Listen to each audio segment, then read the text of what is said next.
Most investors pick the wrong ETF and lose thousands without even knowing it. So here are the 3 rules that separate a great ETF from a costly mistake.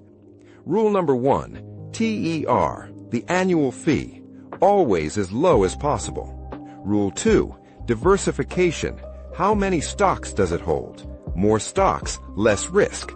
Rule 3, fund size, bigger is safer and more stable.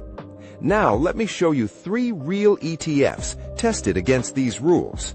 The iShares Core S&P 500, 500 of the world's top companies, costs just 0.07% per year. The X-Trackers MSCI World covers 1,600 companies at 0.19%. And the Vanguard All World, VWCE, gives you 3,700 global stocks for 0.22%. Different reach, different costs, but that difference adds up to thousands. Here's the number that changes everything. That tiny difference in annual fees, just 0.15%.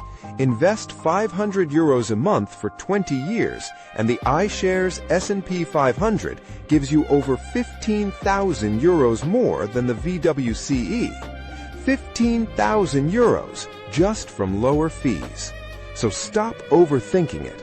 Pick an ETF that's broad, pick one that's cheap, and start today, because time in the market beats timing the market every single time. Past results don't guarantee future performance, but starting beats waiting.